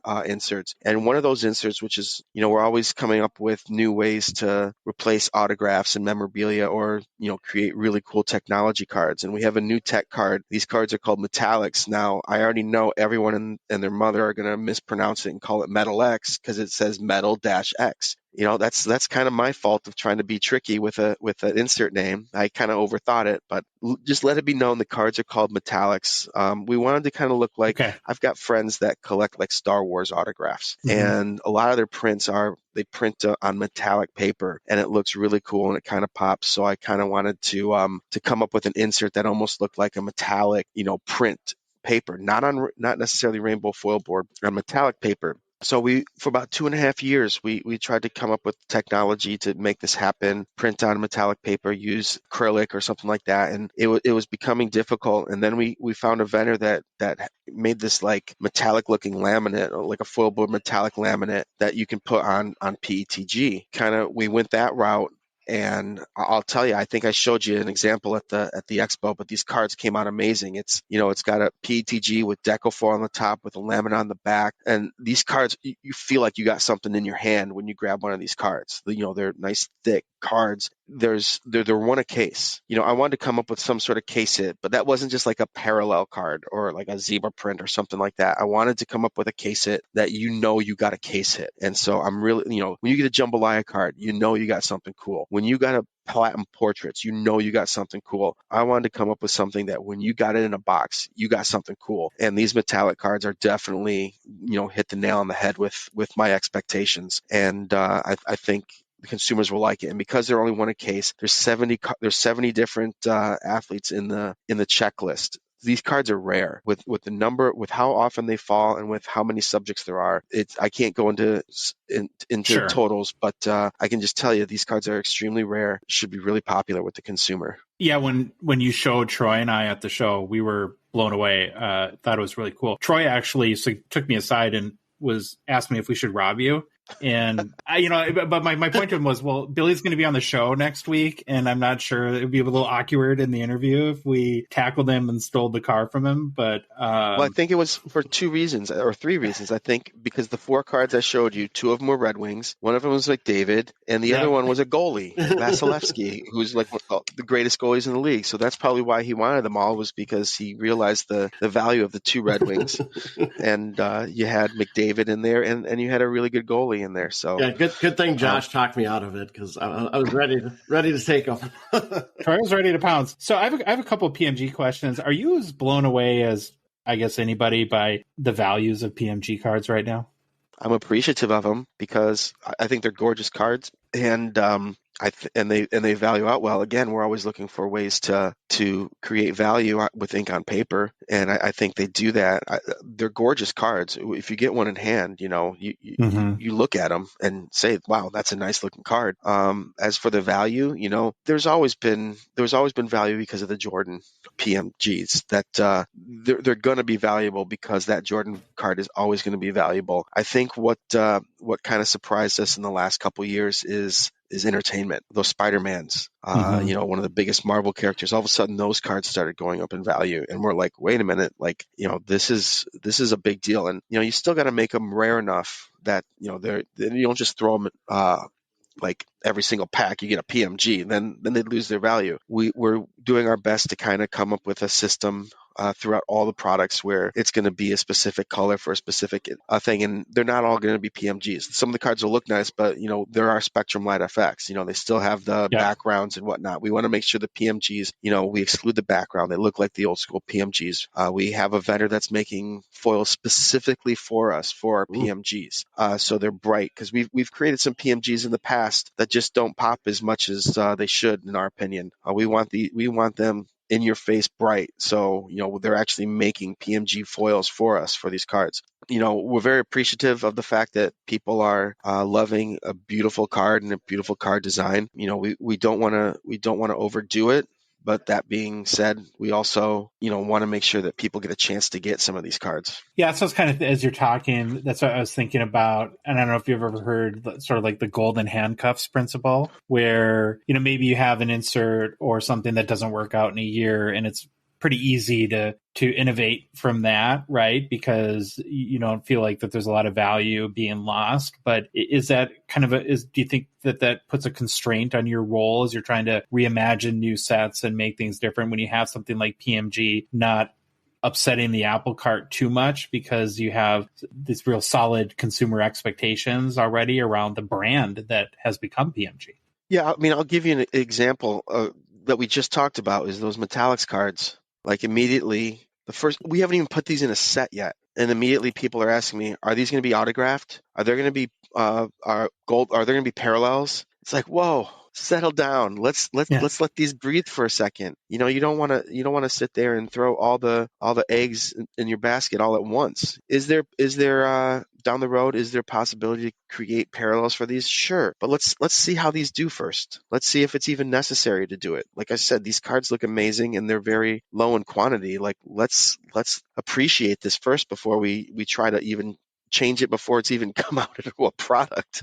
I guess I have one more just kind of big picture question for you, and then I'll turn it over to Troy to see if he has anything else. But I'm just kind of curious, and maybe this is recency bias, so I might be guilty of that. But Troy and I talk a lot about, and we ask a lot of guests about, just sort of what needs to happen for hockey to continue to grow and to, maybe get out of the niche status in sports cards. And, there's some factors that are going to be hard to overcome ever because of just the way the game is played, and that is played on ice and stuff like that. But I feel like, and this is my personal opinion, that if you look at the last really 3 or so years, there's such an amazing group of young players, and a lot of them. Then we could sit here and easily rattle off 20 players that have had a lot of excitement. And I'm just curious if this is something you guys have consciously recognized, and maybe like to make like a poker analogy, right? Where you feel like we have a good hand right now with an amazing group of young players. So let's kind of push our hand into the table. And if that's affected sort of how you guys have approached releasing sets, or do you just do what you do regardless of, who the current crop of young players are? I don't know. Does that make sense? Yeah. I mean, I'll be honest, like the game itself these younger players just keep getting better and better. That being said, we are blessed with potentially one of the greatest players of all time, still in his early 20s, playing right now with Connor McDavid. I mean, the guy is just unbelievable. And not only are we blessed with the young guy, someone else that's bringing Connor McDavid's bringing a lot of attention to hockey and hockey cards. You're hearing people from other sports starting to ask, do you have any Connor McDavid cards or whatever? And honestly, like some of the most slabbed and most expensive cards at the Expo were probably some Connor McDavid rookie cards. That being said, you also have some of the guys like Ovechkin chasing after Gretzky. That's a huge deal. Like that record seemed untouchable. So the fact that potentially in a couple years that record could go down, people are asking about Ovechkin cards. Everyone, and Crosby's Crosby. He's been a star in this league for years and is still producing at a really high level. And he's Canada's golden child there for quite some time. Anytime you beat the United States and with with a goal to win a medal, they seem to like you a lot. The only thing that would have made it better if it was against Russia, I guess. So you got Crosby. So you've got some established players, but then these young players each year, you keep seeing highlight reels. There's a kid, Connor Bedard. Every week it's a new highlight reel, like unreal stuff. And so we're super excited, for next year with Connor. So if you're talking about building and planning for rookie classes, obviously, with someone like with Connor Bedard, that's going to be a name everyone's going to be asking for. People are, there's always that college basketball player or the young basketball player that everyone's looking for. Like when LeBron was coming out, there's going to be a football guy that everyone's this Bedard kid is amazing, and he's going to bring a lot of hype to the league. And I think guys like that people are going to be like, well, who else? And then you're going to be like, oh, well, the Jason Robertsons of the world and the Josh, he's into Josh Norris and some of these other, rookies that have been playing really well. And I have already mentioned Raymond and Sider a million times. And, they'll, guys like Cale Makar, people are, going back and getting his rookie cards, and winning cups also helps. I can't even imagine, you're already looking at high prices for McDavid without a cup. Imagine that guy with a cup. You saw Ovechkin get a big jump on his cards when he finally won a cup. It's going to be probably twice that with McDavid, because that's pretty much the only thing that kid's missing. From a standpoint of the younger guys, yeah, we definitely think and plan for rookie classes. And it's funny, each year, I think we always say this is probably the best holdover class, or this is one of the best rookie classes. It's been a while since we've had a class that we're kind of like, but the problem is those classes that you say, on, if you look at their production about 3 or 4 years later, all of a sudden some names pop up and you're like, oh shoot, I slept on a good class.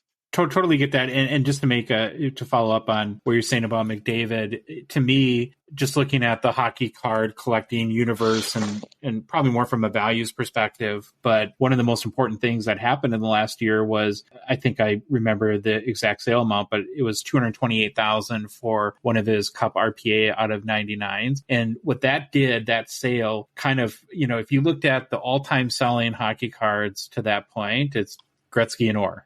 Right, Gretzky rookies or rookies, and it kind of put the third guy into that upper echelon, which from a collecting experience that, or just the future of collecting, I think is a really important step. So I'm going to leave you with a question and a prediction. I think it was yesterday we did a Facebook or Instagram post that had the all-time highest selling Young Guns cards. So it could be any variation of Young Guns, not just like a base. So it could be a high gloss or clear cut or buyback auto. And I believe as of right now, the highest selling one on the secondary market is a Connor McDavid high gloss that sold for $54,000. And there's 4 players on the list in the top 9. There's McDavid, Crosby, and Ovechkin. I believe both of those are like the BGS Black Label pristine bases, and then a Makar high gloss. And the question we asked in the post was, and it's just a fun prediction thing, but who will be the player that has a Young Guns that sells for $100,000 or more first on the secondary market, and who will that player be? So if I'd ask you, just for your fun prediction, who do you think the player will be, and when do you think it'll happen? It's going to be McDavid. It's going to be McDavid. I have no doubt about that. It'll have to be like a high gloss. Ooh, yep. Or let's have this conversation a year from now, and I might have a different answer for you. But that's because I know stuff that you don't know. But remember we talked about breaking news, Billy? Wow, because that's ask me that question a year from now. I'll probably ask you every week for the next year. So get ready for, and just when you get the DM continuously and you look at your DM, it's the same question. Just remember that you started this, and I can't help myself. So before next year, it'll be if it happens within a year, it'll be McDavid, and it'll be I mean, a high gloss McDavid. That's Yeah. the best there is, and I think it'll correlate with a cup. So I mean, I don't think it'll necessarily have. I mean, dude's averaging almost 2 points a game right now. I mean, he's still going up, but it's still got a little bit to go. Well, I heard something interesting today along these lines, and I haven't verified this, and I plan to, because I just heard it. I just got a message about it, but one of our listeners messaged us when we proposed this question and said that there's exactly one Ovechkin BGS 10 Black Label. And so, if by chance McDavid hasn't got there before, if and when he breaks Gretzky's record, I tend to agree with you, to be McDavid, but that's an interesting candidate from my perspective. Troy, you know what he did here? He asked me a question, and he had a joker in his back pocket, but he didn't realize I had the other joker in my back pocket. But I can't play mine yet. No. You'll probably now I'm going to be obsessed about this. So thanks for that. Well, okay, Troy, any other wrap up stuff that you want to throw in before we let Billy go? Because every user asks us, and I could probably answer this for Billy. We're not going to get a release date on the cup in this interview. Confirm, Billy. We're not getting the release date. I don't know what you're talking about. Yeah, exactly. Yeah. So I just want to make sure just every listener knows we asked it, or we know about it. Obviously, he can only answer what he can answer. And then my final... So what I'm going to say is, and this was kind of mentioned earlier, and I forgot to mention it. So previous year, we had to, just because of, vendors were shut down. When I say and there's only a certain number of vendors that can do what we do, and there's only a certain number of weeks on a production line, and they plan accordingly. And when they get shut down for weeks at a time, or can only have 10 employees in their building, imagine only 10 employees in a building that's doing tons of pallets of cards. That's not very realistic. So, we had to make the tough decision of, okay, what can we do? What can we not do? And we actually announced it. Like we said, okay, we're not sorry, because we know people are expecting ice. We know people are expecting trilogy. We don't want holes in those products either. So we came up with a game plan of replace. Trilogy wasn't extended this last year because if you want to collect the trilogy rookies, you can still get them. Ice, there's going to be a bonus pack of ice that'll have like ice premieres and stuff like that from the previous year. It'll be a bonus pack. In this year's ice, there's only so much time that we could do. So we did have to cancel a few products, but we still made sure that the cards that people wanted were there. That being said, there are no intentions of canceling any products in the near future. So yes, it sucks that they're getting a lot of overlapping products on years. People probably still want their Cole Caulfield and Kaprizov rookie auto patches, and we want to get those out to them as soon as possible. But as for a timetable, it's when we get it done. Again, we don't want to deal with redemptions either. And what also was shut down during all this COVID stuff was getting time to sign for these people. You might think, oh, you can just mail it. They're just sitting there not doing anything because it's COVID. No, that's really not how it went. A lot of people didn't even want to get packages, or some of these people are in Russia or Sweden or another country because they went to their homeland. Tony just said some of them got COVID. So, we actually had people that said they couldn't sign because they had gotten COVID. So, well, for the Wild, our Marco Rossi, who's a Series 1 young gun, got COVID really bad. Yeah, really bad. And very, very bad, and was really, really sick. So I totally understand that. Okay, Troy, you have one more question? All right, I got to ask my last question. I kind of asked Tony this too, but so I coach hockey at Minnetonka High School. I'm the goalie coach. We had 5 players get announced to the Team USA U18 World Championship team. So I want to know, how do I get Upper Deck to come to our games and practices and take photos and get us Upper Deck cards? I want to make young guns for all my players. So I know you open up your checkbook. Yeah. Open up my checkbook. How much does it cost to get them to come in? It's a joke question. I know Upper Deck's not going to.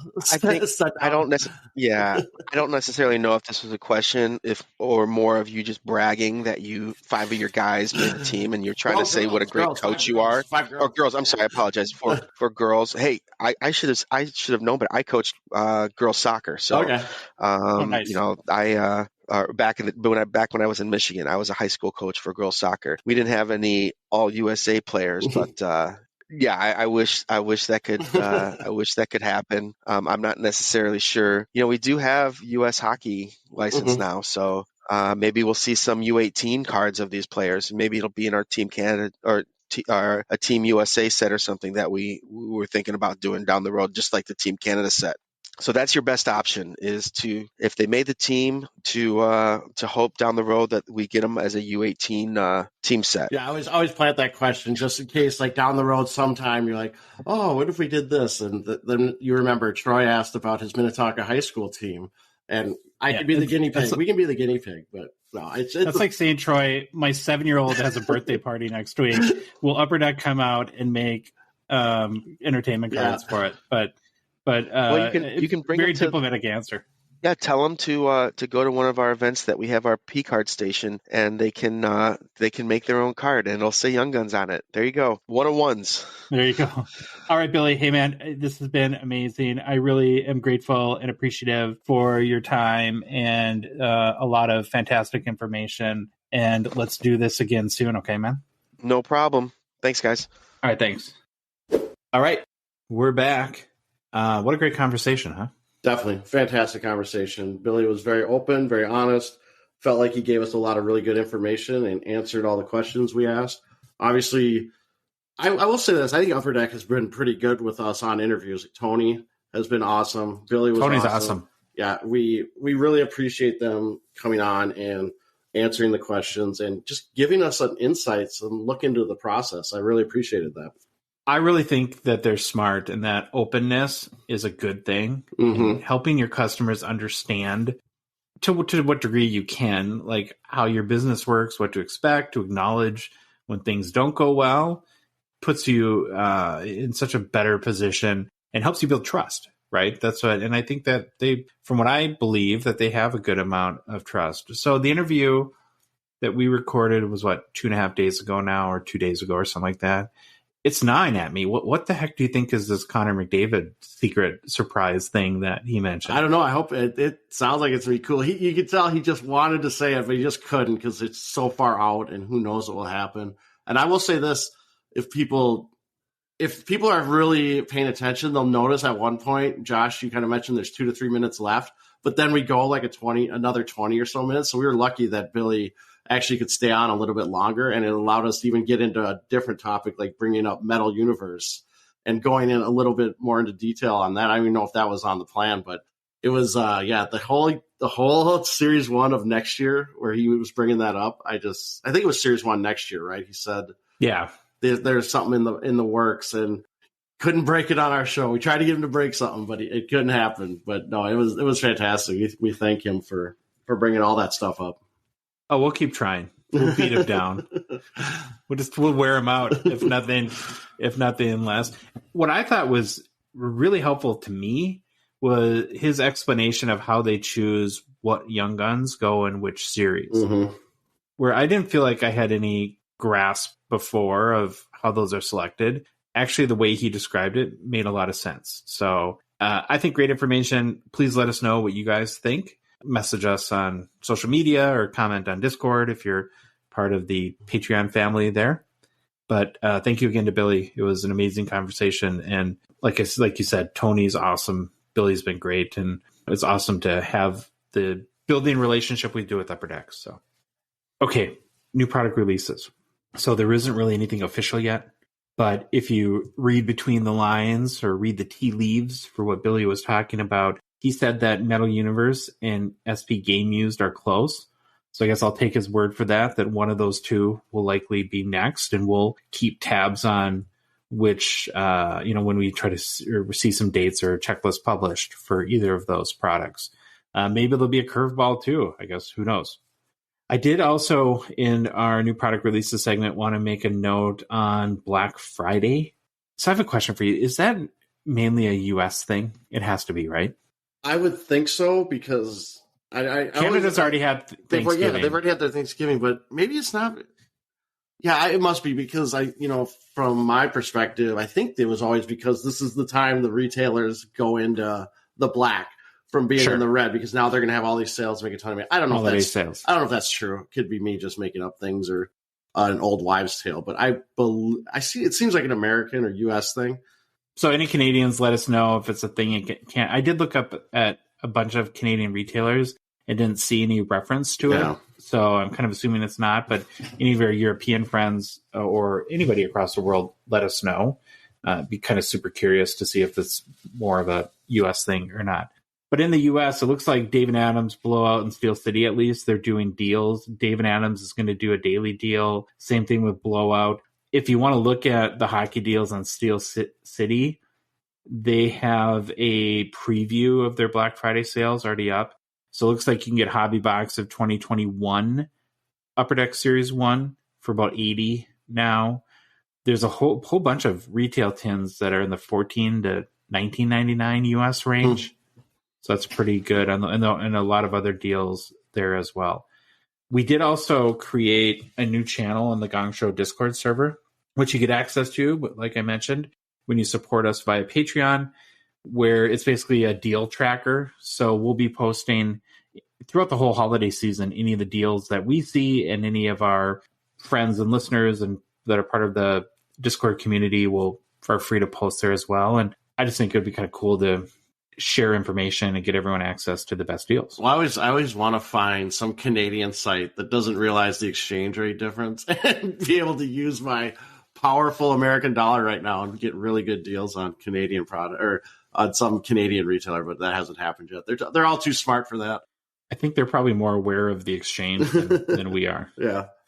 Well, that is our show for this Monday. Thank you all for listening. We hope you enjoyed the episode. If you did, please leave us a rating or review on Apple, Spotify, or whatever podcast app you listen to us on. If you love the show, would like to support us, and want to chat with us on the Hockey Cards Gongshow Discord server, please consider a $5 a month donation via Patreon and join our Out of 99 support level tier. The link is in the show description. You can search for Hockey Cards Gongshow on the Patreon website, or within our Instagram profile, there's a link tree link that can get you to our Patreon as well. If you're not following us on social media, we're on Instagram, Facebook, TikTok, Twitter, and YouTube. You can go to any of those platforms and search for Hockey Cards Gongshow. And Troy, the Hockey Cards Gongshow podcast is a production of Dollar Box Ventures LLC. We'll see you all on Thursday.